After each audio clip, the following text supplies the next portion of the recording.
তো এই যে ঘর লাগছে, দোলনায় দুলছি আমরা এখন।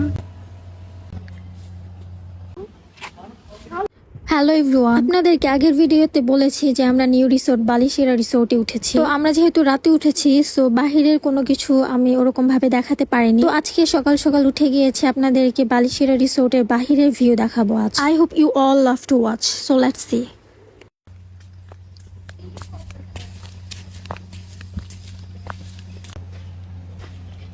তো ফ্রেন্ডস, জায়গাটা কিন্তু অনেক সুন্দর, অনেক বেশি সুন্দর, এত বেশি গ্রিনারি, মানে আসলে আপনাদের মন যদি খারাপ থাকে খুব ভালো হয়ে যাবে, আমি আপনাদেরকে গ্যারান্টি দিচ্ছি। আপনারা চলে আসুন বালিশেরা রিসোর্ট, শ্রীমঙ্গল। চলে আসুন, আসুন আপনাদেরকে দেখাই। এই যে দেখেন একটা ঘর, আরো সুন্দর, এই ঘরটা অনেক সুন্দর, দেখছেন? এটা অনেক সুন্দর একটা ইয়া। এই পাশে আরেকটা আছে, আপনাদেরকে দেখাচ্ছি। এই যে আরেকটা, দুইটা এরকম। তারপরে যে এই পাশ দিয়ে হচ্ছে ওই যে ওই পাশে পাহাড়, এই পাশে পাহাড় আছে, আমি আপনাদেরকে দেখাচ্ছি, আসেন।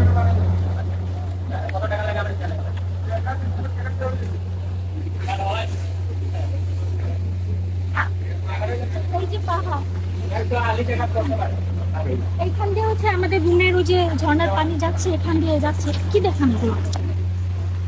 এই যে এখান দিয়ে পানি যাচ্ছে, ওই যে ওইখান থেকে আসতেছে পাহাড়ের ওই পাশ থেকে পানি। ওই যে অনেক উঁচু পাহাড়, অনেক সুন্দর। ওই যে এখানে একটু বসা যায়। কিসে? হ্যাঁ চলেন বসি। আমরা এখন এই যে দোলনায় বসতে যাচ্ছি।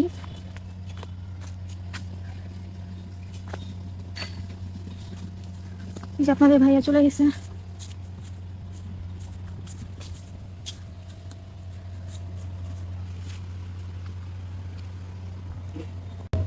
দোলনায় দুলছি আমরা এখন।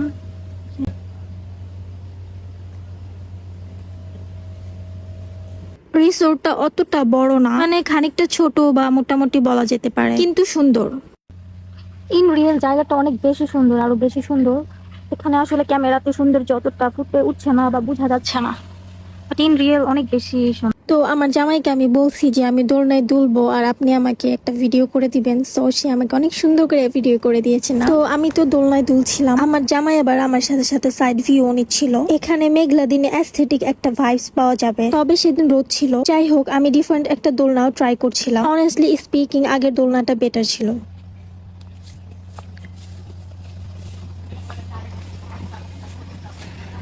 তো ওই যে ওই পাশে আমরা এখন যাচ্ছি। ওই যে এখানে পুরো রিসোর্টের মধ্যে সবচেয়ে বিউটিফুল জায়গাটা এটা ছিল। আমরা এখন হচ্ছে ফ্রন্ট সাইডে আছি, ওই যে রেড কালার গাড়ির পরে আমাদের গাড়ি। এটা হচ্ছে যে রিসোর্টের ফ্রন্ট সাইড। এই যে এটা ফ্রন্ট সাইড রিসোর্টের। আমরা যেটাতে আছি, আমরা এখন সুইমিং পুলের ওখানে যাচ্ছি। আমরা মেবি একটু পরে গোসল করবো সুইমিং পুলে, তখন হচ্ছে আপনাদেরকে আরো ভালো করে দেখাবো। এই যে সুইমিং পুল যাচ্ছি, এই তো সুইমিং পুল।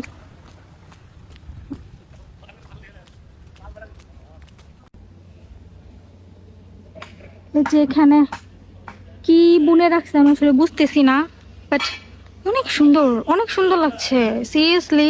আসলে এখানে আসলে আপনারা বুঝতে পারবেন। আর এই যে পাহাড় দেখুন, এই যে পাহাড়, পাশেই হচ্ছে পাহাড়।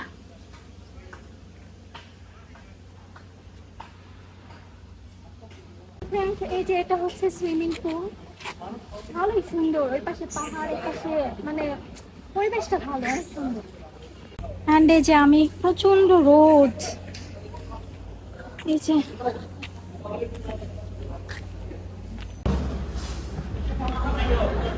তো এদিক হচ্ছে রিসোর্টের ফ্রন্ট সাইড। তো আমরা যে রুমটা বুক করেছি সেখানে যাচ্ছি এখন। ওই সাইডে আরেকটা রাস্তা আছে, ওদিক দিয়েও যাওয়া যায়। টোটাল দুইটা রাস্তা দিয়ে রিসোর্টের যে কোনো রুমে ইজিলি যাওয়া যায়। তো এই রোডটা বেশি বিউটিফুল ছিল, যার কারণে আমরা এদিক দিয়ে যাচ্ছি। আর আমার মনে হয় যে রিসোর্টের মধ্যে সবচেয়ে সুন্দর রুম আমাদেরটাই, কারণ সেটার মধ্যে অ্যাস্থেটিক 90s একটা ভাইবস পাওয়া যায়, যেটা আমি আপনাদেরকে আগের ভিডিওতে একটু দেখিয়েছি, এখনো দেখাচ্ছি। আগের ভিডিওতে আমি আপনাদেরকে মোটামুটি সবকিছুই দেখিয়েছি, মোটামুটি একটা রুম ট্যুর দিয়ে দিয়েছি। এরপরও নেক্সট ভিডিওতে একটা ভালো রুম ট্যুর ভিডিও আসবে, যাতে করে আপনারা যদি কখনো আসেন একটা ভালো ধারণা নিয়ে আসতে পারবেন। তো কথা বলতে বলতে কিন্তু আমরা আমাদের রুমে চলে এসেছি। এই রিসোর্টের মধ্যে এই ঘরটা, রুমগুলোর নাম হচ্ছে লাল নীল ঘর। আপনারা ফেসবুকে সার্চ করলেও এই লাল নীল ঘরের অনেক ভিডিও পেয়ে যাবেন। তো এই ঘরটার সামনে কত সুন্দর সুন্দর গাছ দেখুন। আপুদেরকে বলছি যদি আপনারা কখন এখানে আসেন অনেক সুন্দর সুন্দর রিল বানাতে পারবেন। তো আপুদের রিল আর টিকটক ভিডিও বানানোর জন্য বেস্ট একটা জায়গা। তো আমাদের ঘরটার এই যে ফ্রন্ট সাইড হচ্ছে এটা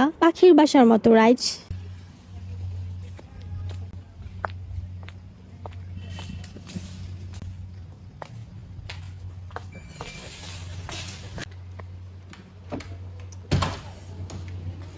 সো এটা ছিল আমাদের রুমের ব্যাক সাইড ভিডিও, মানে এটা হচ্ছে বেলকনি সাইড। এখানে অ্যাকচুয়ালি মেঘলা দিনে আরো বেশি ভালো লাগবে। সো রিসোর্টের আউটডোর ভিডিও এটুকুই ছিল। ভিডিওটা এখানেই শেষ করছি। দেখা হবে সিলেট ব্লগের part 6 A. Part 6 will be last part. So bye bye.